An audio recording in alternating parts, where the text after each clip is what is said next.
Monsieur Bellens, Belgacom a signé des résultats somme toute conformes aux prévisions. Un commentaire général? Oui, mais d'abord, nous sommes effectivement très heureux d'avoir des résultats en légère croissance par rapport aux prévisions des analystes, mais surtout ce qui nous fait plaisir, c'est que, au fond, tout ce qui est vraiment objectif économique de marché, tout ça a été excellent. Donc, vous regardez Proximus, l'évolution de nos parts de marché dans la téléphonie mobile. Nous croissons. Nous avons plus de 50% de parts de marché. Nous sommes très heureux. Nous avons acquis durant l'année 2007 plus de 300 000 nouveaux clients. Donc c'est quand même un chiffre tout à fait remarquable. Vous regardez la télévision. Nous avons aujourd'hui plus de 305 000 clients Belgacom Télévision et nous en avons ajouté l'année passée 165 000. Donc vous regardez vraiment tout ce qui est objectif économique s'accroît.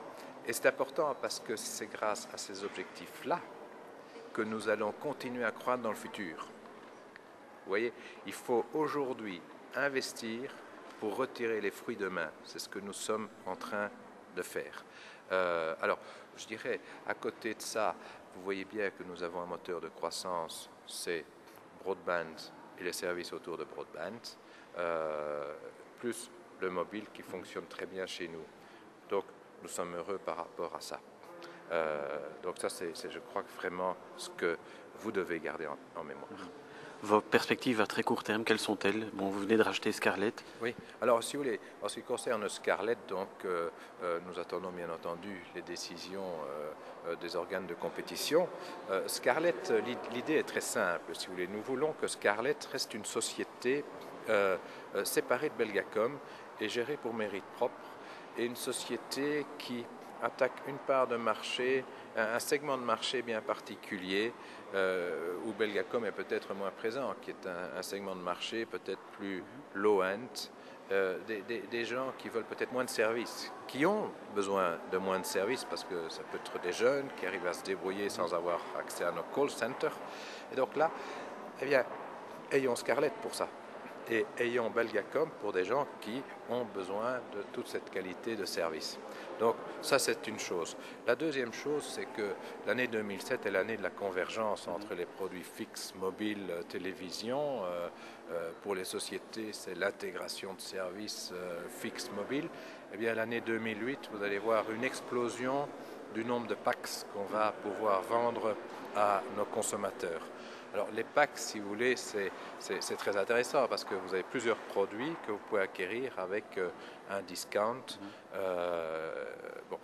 Pour le reste, vous allez avoir également le lancement de la haute définition en télévision. Nous avons assisté à des tests Belgacom TV haute définition.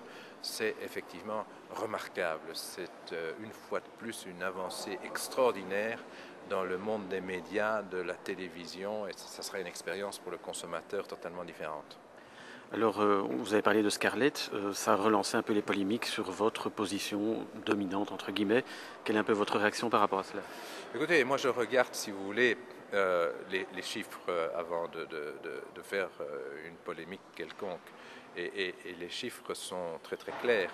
Quand je regarde la Flandre, où nous avons un compétiteur très fort qui s'appelle Telenet, dans tout ce qui est monde broadband, Telenet a une part de marché de 58% et nous avons 42%. Bon, alors, si vous voulez, nous sommes numéro 2. Alors, chaque matin, quand je viens au bureau, je me dis, ben, d'un côté, nous ne sommes que numéro 2, et d'un autre côté, je me dis, en étant que numéro 2, nous avons encore, en fait, une possibilité de croître, puisque moi, je cherche de la croissance. Et notre ambition, quand on est numéro 2, c'est de redevenir numéro 1. Alors maintenant que le numéro 1 crée une polémique, c'est bien, mais il faut regarder les faits et les chiffres. Et les faits et les chiffres parlent pour nous. Nous sommes effectivement numéro 2 et étant à la tête d'une entreprise comme Belgacom, on ne peut avoir que l'ambition d'essayer de redevenir numéro 1 dans ce créneau de marché. Si je regarde toute la Belgique, là nous avons une part de marché de 50%. Et le deuxième opérateur globalement, c'est effectivement le câble opérateur. Les câbles opérateurs qui sont très forts au nord, peut-être un peu plus fort qu'au sud, mais au sud, avec quand même autour de vous une vraie volonté de développer son activité. Donc je crois que ce qui est important pour le consommateur, c'est qu'il existe cette compétition forte entre plusieurs opérateurs, et les opérateurs sont le câble, nous, éventuellement d'ailleurs, des opérateurs mobiles. Merci beaucoup. Je vous en prie.